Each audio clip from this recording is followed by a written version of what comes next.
There, Llewellyn here. I am an abuse survivor, and tonight I want to talk about identifying red flags, hopefully before abuse starts. And I'm going to tell you from personal experience that sometimes it is hard to even recognize them, even though you should recognize them. It's not easy. So, before I get going on that, let me tell you that my name is Llewellyn, and I am not, I repeat, I am not a professional. I'm not a counselor. I'm not a therapist. I am not a doctor. I am not perfect. I am a child of God, and I do believe in God, but I'm not here to push my beliefs on you or anyone for that matter. I'm just letting you know where I stand. All right. So, having said that, now, if you or someone you know um, has changed anyway, or you feel that maybe they're going through, um, maybe they're being abused, maybe you have seen some of the signs yourself, right? Well, at the end of this, I'm going to talk about how, we can help one another to be aware of the things, right? So, one of the things that I always tell people is that jealousy is a wasted emotion. If you feel jealous in any relationship, you need to question your values and sometimes journal it out and actually see it written down, going, okay, am I in the right to be jealous? Are they doing something to make me jealous? Or is it just my imagination? Then talk to the person. And if I'm going to use a um, relationship as in an intimate relationship, there you go. Because it could be anyone, right? So if you are in an intimate relationship and your significant other is talking to others, either in front of you or behind your back, and you think that something is going on, and you have that little green envy of jealousy in you, you need to talk to that person after after you're calm, because you don't want to talk to people when you're upset or angry or anything like that. You don't want that. You want to make sure that you're calm, um that maybe take some time apart and just refocus. Jealousy should not be a very top priority in some instances, but it can happen. Now, I felt jealousy in my first relationship, and I had every reason to be jealous. But here's the thing, with my first husband, he went out of his way to make me jealous. And people say, right, well, if they don't make you jealous, then you don't love them. No, that is not the case at all. You should not want to make your significant other jealous. Because if you truly love one another, you should do everything in your power to not make them jealous. Include them in relationships. And if they don't include you, or you feel excluded, and that jealousy, that green jealousy monster comes out, ask yourself, is this relationship worth it? Right? Um, Another one to beware of is being pressured to do things. And this could be in an intimate relationship or just a friendship, right? Because there's a lot of people, a lot of children, even adults, right, to get pressured into doing things that they really truly don't want to do. And sometimes it also goes with taunting and bullying with the pressure. Oh, you don't want to smoke with us, right? You don't want to be cool. That's okay. Ha ha, you're not like us, right? So now they got the taunting and the bullying along with the pressure. Sometimes they go hand in hand, sometimes they don't. But having that pressure to take part in something that you know is wrong, don't do it. You have to have your own morals and your own values to live up to. Now, as a Christian, I'm going to bring up a scripture, but I really don't know where it's at. I just know it's in the Bible that Jesus was tempted by Satan in those 40 days that he went without food and water and stuff like that, right? 40 days. He was tempted by Satan. Do you think that giving into pressure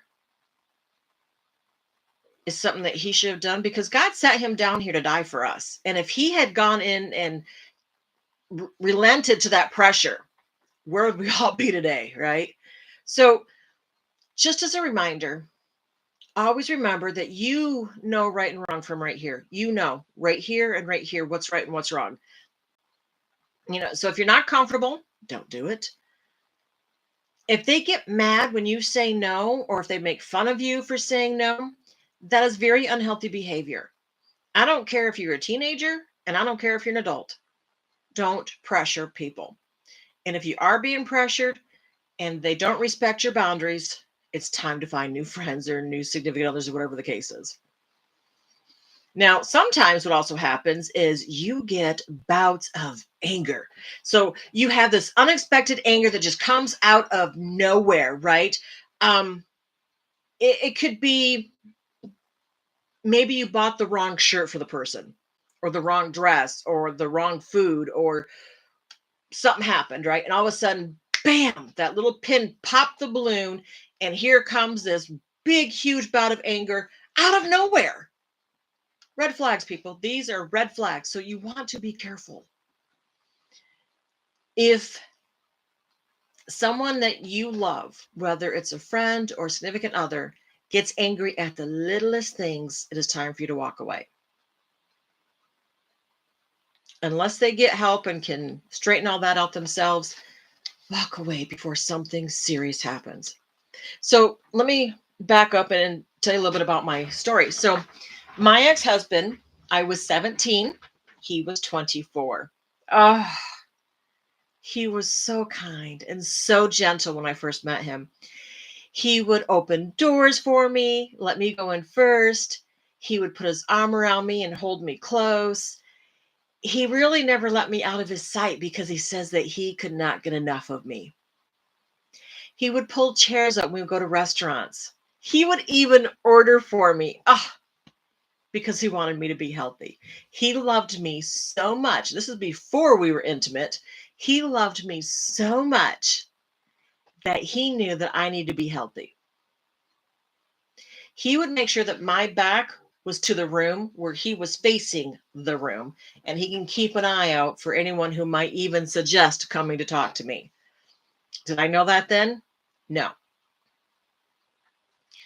Then, right, he would call me at 3:30 in the afternoon before he is it before he went to work? Yeah, he went to work at night. So about 3:30 in the evenings, afternoons, I just got out of school.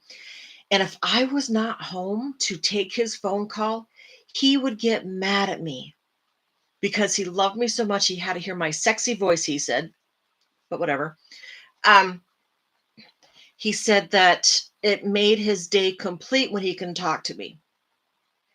And if I wasn't there, he got mad. He didn't mean to get mad at me. Please, forgive him that he was mad and yelling at me. Then at 9 o'clock at night, he would call me as I'm going to bed. And if I didn't answer the phone, he would get mad again. I was just going to the bathroom. I don't care. I'm calling at 9 o'clock. You need to pick up that phone. I don't have much time. I'm sorry. I'm trying not to yell. I don't have much time because I'm at work. And I only have 10, 15 minutes to talk to you and to hear your beautiful voice before you fall asleep and before I go back to work. All of these are signs that I did not see. Then he would call me at 7 o'clock in the morning. And of course, I'm just getting up to get ready for school. That's when he would get off work and he'd be going home. And he had to wish me a good day at school. Yes, I was a senior in high school when I met him. So those are just little flags, right? But they're really big flags that something should have gone off my head, but it didn't. And here's the reason why it didn't for me. It didn't go off of my head for me because I was abused from childhood, from my stepfather and my mother. You name it, it happened. And then I met him and I told him what had happened. And he told me it was okay, that he still loved me, um, and that he would always be there for me. Right. So we're going along, and He would come every other weekend to my mother's house, and every other weekend I would go to his mother's house. And we were not intimate until what, 6 months into the relationship, I want to say. And then he proposed to me. No, 3 months. September, October, November. Yeah, 3 months. And he proposed to me. And I was thrilled. And of course, he was all I could talk about to all my friends in school. And they probably went, oh no, not again, you know. But we all get that way. And of course, our friends are like, we don't want to talk to you anymore because all you talk about is him. It's him, him, him, him, him, nothing else. Right. Um, he was very adamant that I did finish school though, because at first I was going to just quit in 11th grade and just not go back. But he talked me to going back and finishing high school, which was really a good idea. So please finish school. You can get more places when you do that. So here we are dating. It's Thanksgiving and I'm pregnant. 17, a month shy, no, 2 weeks shy actually of being 18. My mother found out. And the first thing she said was, is your kids are going to ruin your life like my kids have ruined my life. It's like, great, thanks. So we end up moving in together in January. I moved in with him because by this time I'm pregnant. I already have the ring on my finger to be engaged to him. I transferred schools. I'm 18. I can do what I want. And that's when things started going downhill. And I didn't realize that. He would get mad if I would stay after school to get extra homework done, to get extra help for homework. And he would hit me because I was late. Then he would hold me and cry and tell me he was sorry, he'd never do it again. He would monitor my every move. Now, back then, I didn't have cell phones, so I don't have to worry about that, right? Um, he wanted to control everything I did, everything I ate, everything I wore. I couldn't wear makeup because he thought that I was beautiful without it. Whatever. He played a very caring role in the public of how wonderful he was, but in private, it wasn't like that at all. So, with his controlling and abusive nature in private, he was the loving, attentive man in public. And people thought that I was the luckiest woman alive. How could I tell people that it wasn't that way?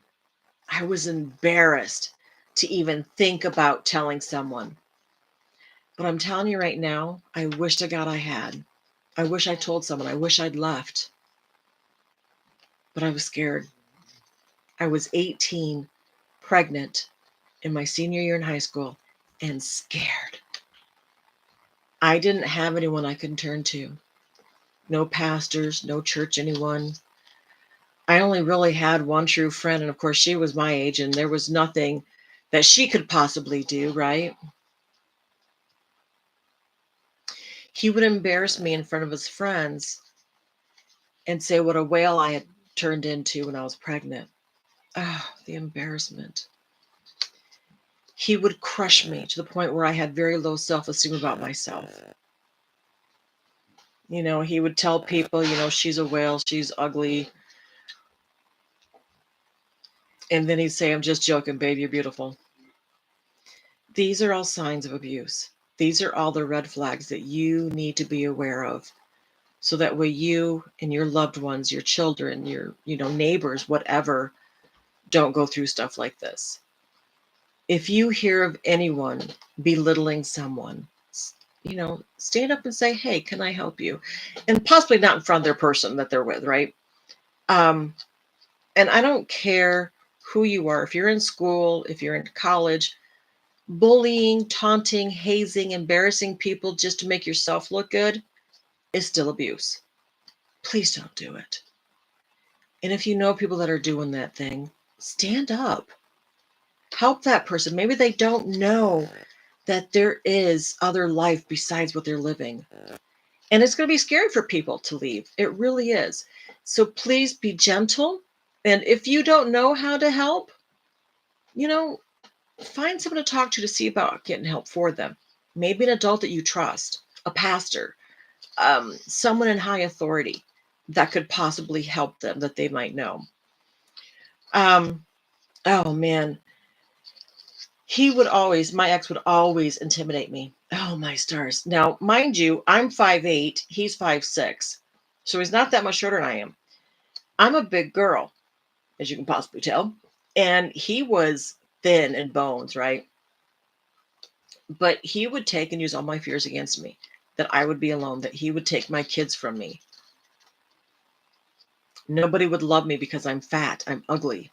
I have 3 kids, nobody would want that. He would take my fears and use because he would intimidate me to make me stay. He would hold things over my head like I didn't know how to cook, and I didn't. No one taught me how to cook. How was I supposed to learn how to cook, right? He wouldn't let me cook. He wanted all that control. He wouldn't let me clean because I didn't clean to his specifications. You need to be careful of intimidation, of people embarrassing you, of them taunting you, bullying you, because those are all signs of abuse. And again, the controlling, right? Um,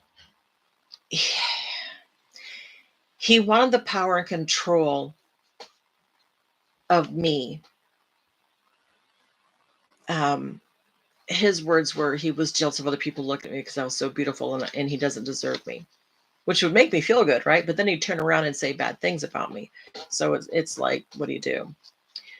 My first pregnancy, senior year in high school, I was about 6 months pregnant. We lived in an upstairs apartment. We had a small door upstairs and then the bigger door that really locked downstairs. The upstairs door was always open so we could hear people were knocking downstairs. We didn't have a doorbell back then. We didn't even have a house phone for a long time. And he'd come home at 2 o'clock in the morning, and I had to go to school the next morning. And I know that because it was a four apartment building. So there was 2 apartments upstairs and 2 downstairs. So there was a front and back upstairs and a front and back downstairs. And the front downstairs, I know there was a teenager there too. She was a young teen, like about 12 or 13, who also had to go to school. And of course, those walls are so thin, you could hear everything. Well, he came home about 2, 3 o'clock in the morning from out partying with his buddies, getting drunk in a skunk, coming home and turning the stereo up so loud. And I had to tell him that there's more than just us living here. He can't do that. He needs to turn the volume down. He didn't. So I unplugged it. He grabbed me by my arms really tight and he shoved me out that door and I went down the stairs. I thank God it was only on my bottom, but I was scared. So I went to his half brother's house at 3 o'clock in the morning, woke him up. He walked me back home and he was ready to give his brother a pounding of his life, he said. When we got there, he was passed out. The next morning, my ex swears up and down he does not remember. He would never hurt me intentionally, blah, blah, blah, right? These are red flags. I should have left. Again, I didn't because I was scared. He had taken all my fear and he was intimidating me. He was controlling me with it and he would physically hurt me. Um, Now, this is something that I've never told anyone before. And it is very embarrassing. But it also needs to be said too is that he wanted me to share me with his cousin. Please be aware of these flags. Please know your worth. Know that you are worthy, that you are valued. If by no one else than my God, God created you to be this perfect person that he created you to be. Granted, we're not perfect because we are human, but you have a purpose here. Jeremiah 29:11. He's got a purpose for us, right? John 3:16. God sent his only son down here. So whoever believes in him will not perish but have everlasting life. I don't know about you, but I want to follow that Bible. I want to follow those scriptures and I want to follow Jesus so I can be up in heaven with God. Okay, maybe not heaven. Maybe I want the new earth. Just saying. But just remember, there are many red flags. Many red flags. These are just a few. I don't have time to go over them all. But there's different types of abuse. You've got physical abuse, sexual abuse, emotional abuse, verbal abuse, mental abuse, financial abuse, spiritual abuse, and it goes on. There is no age limit. There is no sexual limitations on it, no gender, no ethnicity, nothing like that whatsoever.